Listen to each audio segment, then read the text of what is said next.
أعوذ بالله من الشيطان الرجيم بسم الله الرحمن الرحيم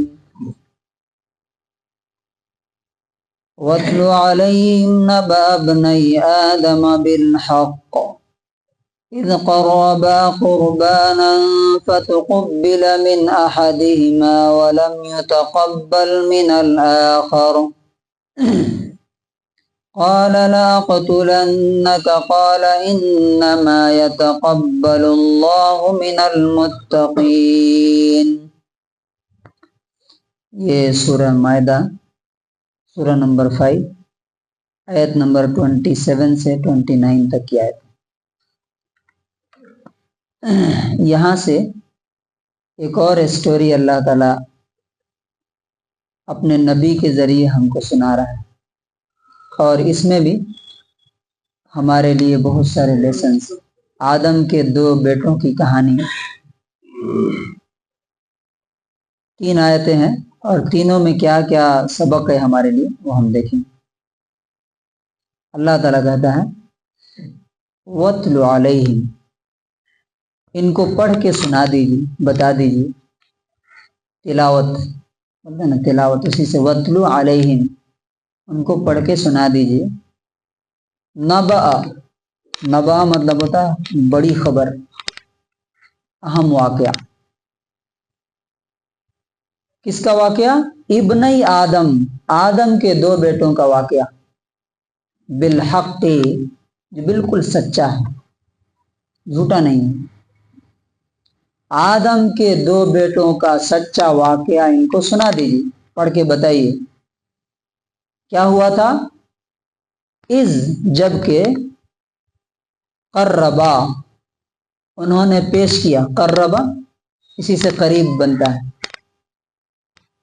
پیش کیا تھا قربانن، ایک قربانی۔ اب وہ کس چیز کی قربانی تھی معلوم نہیں، الگ الگ طرح کی ہو سکتی ہے۔ جیسے مان لیجئے کہ ہم لوگ جیسے زکوٰۃ دیتے ہیں یا قربانی کرتے ہیں، تو پہلے ایسا ہوتا تھا کہ وہ لوگ ایک جگہ لے آ کے رکھتے تھے پہاڑ کے اوپر، اور آگ آتی تھی اسے کھا جاتی تھی، تو وہ سمبل ہوتا تھا، علامت ہوتی تھی کہ یہ قربانی ایکسیپٹ ہو گئی۔ تو قربانی پیش کی، فتقبل، تو قبول کر لی گئی، من احدہما، ان میں سے ایک کی، ولم یتقبل، اور نہیں قبول کی گئی، من الآخر، دوسرے کی۔ ایک کی کو قبول ہوئی، دوسرے کی نہیں ہوئی۔ تو قال، جس کی قبول نہیں ہوئی اس نے کہا، لأقتلنک، میں تجھے ضرور تجھے مار ڈالوں گا۔ اس کا نام جو ہے قابل۔ قابل نے کہا، 2 قابل حابل کا واقعہ ہے۔ حابل کو کہا کہ میں تجھے ضرور مار ڈالوں گا۔ قال، اس نے کہا، انما، صرف اور صرف، یتقبل اللہ، اللہ قبول کرتا ہے۔ تقبل، قبول، قبول ورڈ سنتے ہیں نا ہم لوگ۔ یتقبل اللہ، اللہ قبول کرتا ہے، ایکسیپٹ کرتا ہے، کس کی؟ من المتقین، اللہ سے ڈرنے والوں کی قربانی قبول کرتا ہے۔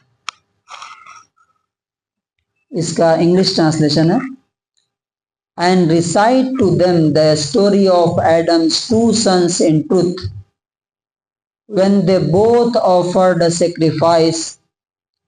So it was accepted from one of them and was not accepted from the other. The latter said, I will surely kill you. The former said, indeed Allah only accepts from the righteous. تو یہ پہلے آیت سے ہمیں کیا lesson ملتا ہے، کیا سبق ملتا ہے؟ ان کی کہانی کا پہلا حصہ، پہلا پارٹ۔ نمبر 1، اللہ تعالیٰ کی جو بات ہمیں معلوم ہے، ہمیں دوسروں کو بھی کیا کرنا چاہیے؟ بتانا۔ ہم سن لیتے ہیں، ہمارے گھر والوں کو معلوم نہیں ہے، ہمارے بچوں کو معلوم نہیں ہے، بیوی کو معلوم نہیں ہے، نتیجہ کیا ہے؟ ہم تو تھوڑا اچھے ہو جاتے ہیں، ہمارے گھر والے شیطانی راستوں پہ نکل جاتے ہیں۔ کتنے لوگ ایسے ہیں جو سن کر کے اپنے گھروں پہ جا کر کے بتاتے ہیں اپنے بچوں کو. اسی لیے اللہ تعالیٰ بول رہا ہے کہ آپ بتائیے ان کو. اور دوسرا لیسن کیا؟ جتنا ہے اتنا ہی بتانا، بالحق، سچائی کے ساتھ، کمی بیشی کر کے نمک مرچ لگا کے نہیں بتانا. اب اس میں بولتے ہیں لوگ کہ وہ لڑکی کی وجہ سے جھگڑا ہوا، فلاں ہوا، یہ سب جو ہے کہانیاں ہیں، اس کی کوئی ریئلٹی نہیں ہے. دوسری چیز، دوسرا لیسن، ایک کی قبول ہوئی دوسرے کی نہیں ہوئی، کیوں؟ حالانکہ دونوں نے سیم قربانی دی تھی. اس کی وجہ کیا ہے؟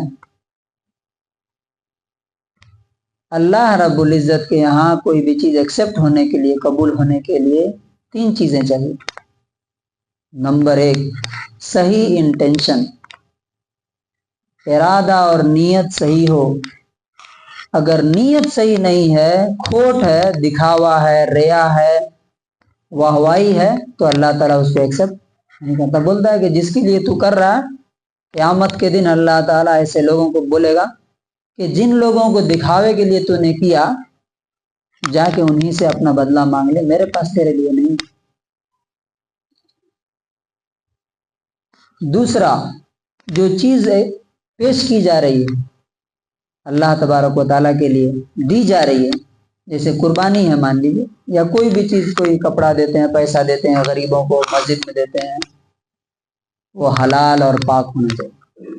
ناجائز، حرام، سود کی اور ادھر ادھر کی کمائی، چھین کی، لوٹ کی، کروڑوں کی آدمی دے دے تو اللہ تعالیٰ اسے ایکسیپٹ نہیں کرے گا، کیونکہ اللہ تعالیٰ پاک ہے، اور پاک چیز ہی کیا کرتا ہے؟ قبول کرتا ہے. اور تیسری چیز جو سب سے اہم، وہ بھی اہم ہے، یعنی تینوں ایکولی اہم ہیں، وہ نیک عمل کرنے کے بعد اگر دل میں یہ چیز پیدا ہو گئی کہ میں نے بڑا کام کر دیا، میں تو بڑا نیک ہوں، کہیں سے بھی، تو وہ زیرو ہو جاتا. کیا؟ اللہ سے ڈرنے والا، یعنی عمل کرنے کے بعد بھی انسان کو ڈرتے رہنا کہ پتہ نہیں ایکسیپٹ ہوا یا نہیں ہوا. حضرت عمر رضی اللہ عنہ کا واقعہ مشہور ہے، عمل کر کے شہید ہو رہے ہیں، اور ایک آدمی آ کے بول رہا ہے کہ اب تو خوشخبری، جنت آپ کے لیے. کہتے ہیں کہ تو جنت کی بات کرتا ہے، اگر جہنم سے میں خالی بچ جاؤں تو یہ بھی میرے لیے کافی. اتنا سب کچھ کرنے کے باوجود بھی ڈر رہے ہیں. تو یہ 3 چیزیں، خالص پیور اللہ کے لیے، حلال چیز، اور کرنے کے بعد بھی ڈرتے رہنا کہ اللہ تعالیٰ اسے ایکسیپٹ کر لے، یہ ہمارے لیے خوش قسمتی ہے.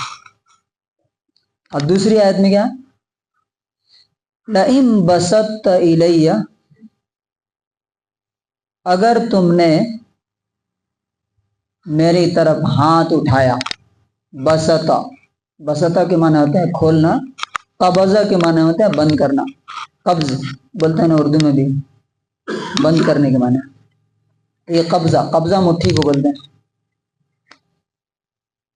اگر تم نے میری طرف ہاتھ بڑھایا، لِتَقْتُلَنِي، مجھے مارنے کے لیے، ما انا بباسط، میں ہاتھ اٹھانے والا نہیں ہوں، یدی، اپنا ہاتھ، الیک، تمہاری طرف، لأقتلک، تاکہ میں تمہیں مار ڈالوں. یعنی تم مجھے مارنے کی کوشش کر رہے ہو، پلاننگ بنا رہے ہو، میں تمہیں مارنے نہیں جا رہا ہوں. کیوں؟ انی، بے شک میں، اخاف اللہ، ڈرتا ہوں کس سے؟ اللہ تعالیٰ سے. کون ہے وہ؟ رب العالمین، سارے جہانوں کا، سارے ورلڈز کا اکیلے مالک. اس سے کیا ہے؟ کتنے لیسنس ملتے ہیں. If you raise your hand against me to kill me, I will not raise my hand against you to kill you. Indeed, I fear Allah, Lord of the worlds. اس سے کیا پتہ چلتا ہے؟